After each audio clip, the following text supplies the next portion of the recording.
Kylian Mbappe. I'm not sure if I'm saying his name correctly, but he's made headlines all over the sports world due to this alleged deal the Saudi Arabia League is going to offer him.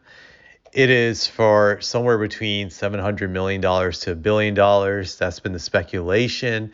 So it's generated a lot of attention, but it's also caught the attention of a lot of NBA players. Here are some things that have been tweeted. LeBron James has tweeted, me headed to Saudi when they call Rich Paul and Mav Carter for that 1 year deal. He posted a gift of Forrest Gump running. Another tweet was Giannis saying, El Hilal, you could take me. I look like Kylian Mbappe. You have Draymond Green, which made me laugh with his tweet. They got basketball leagues too, right? I don't. The ink on my contract has dried up yet. I think that's funny only because he got a response back from a Saudi fan that said something like, "We will only take you if you bring Curry, but don't come here alone. We don't want you."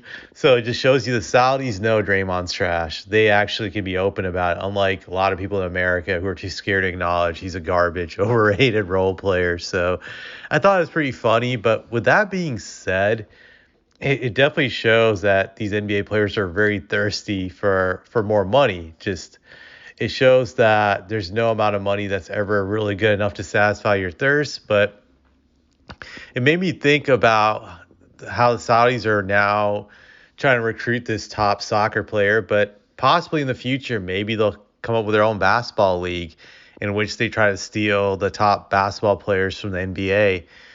It's definitely a possibility. Right now, the way these guys are acting really thirsty about this deal, who's to say in the future if you offer a top NBA player just a ridiculous contract that no team could offer due to the max situation in the NBA. I don't know, maybe in a few years when Luka becomes a free agent, some Saudi team offers him $1 billion for a year or two. Even with the cap increasing in size for the NBA, especially with the new TV deal money, there's no way any team could offer Luka that type of money. So maybe you could steal him or some other guy. Maybe you could steal Giannis in a few years when he's a free agent again. So it makes you think about whether or not the Saudis will ever do something like this. They made an attempt to get Tiger Woods to play in their golf league a few years back, I believe, but Tiger rejected it. Still, it was a lot of money. It was a good amount of change for Tiger, considering he's no longer worth that type of money they were offering at his current old age. So it's always out there the possibility they could do that. I would find it very interesting if they do pull this off in the future, and who would be willing to defect from the NBA to the Saudi League. I think that would be interesting. But I just want to just mention it again. It just shows you that these players, what drives me nuts about these NBA players, and I see this all the time, especially with these old players like Shaq, when Shaq gets angry about these guys getting max contracts because he thinks that it's unfair he couldn't make that money, and he's pissed off about it. But I'm thinking in my mind, for a guy like Shaq in that situation, your net worth is like $300 to $400 million. I don't know how liquid you are, but I'm sure with the amount of liquidity you have in your accounts that you're really good for life and you'll never have to worry about being homeless. Maybe you had to buy like 100 less Ferraris due to not having this super amount of money that you desire, but you still have enough. You have more than enough of everything. You have abundance. And I feel that's the case with all of these NBA players. That just shows you no amount of money is good enough, even when you have more than enough to pay for all your costs and your expenses.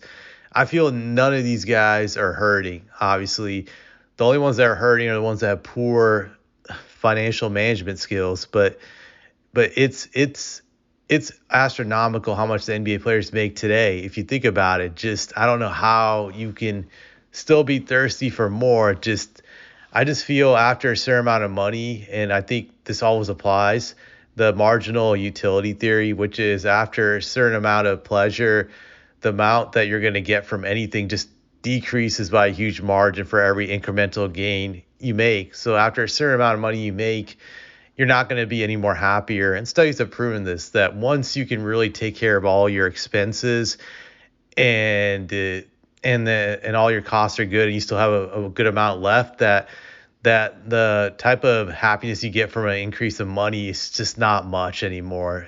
So it declines, but it just shows you that man, these guys are just, they have no awareness of I'm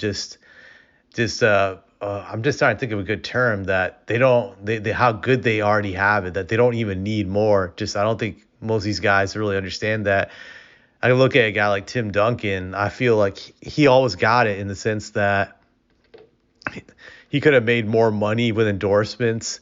I know people say that he's not charismatic, but I've read he rejected a bunch of endorsement deals when he won championships that drove companies crazy, simply because he felt he already had more than enough money and he just didn't want to waste his time living that lifestyle of being a salesman. And I've heard the same about Dirk Nowitzki, that he turned down a ton of endorsements, just that he was comfortable with how much he had. He felt he had more than enough. I think Jokic is probably like that too, also. Just but most of these guys just, they don't really have any awareness that after a certain level of money that you make, it's not going to increase your enjoyment or happiness. Just they've already all passed that threshold. Now, with that being said, I'm always about getting paid what you're worth. So I definitely never knock any current NBA player for seeking the max money, because it's all about respect. You don't want to be disrespected by someone trying to underpay you. It means they don't value your service. So I'm all for that. So don't get it twisted. But at the same time, it drives me nuts how these guys have no perspective and they're always crying about how it's not enough money that they have when they have just hundreds of millions of dollars in their bank account.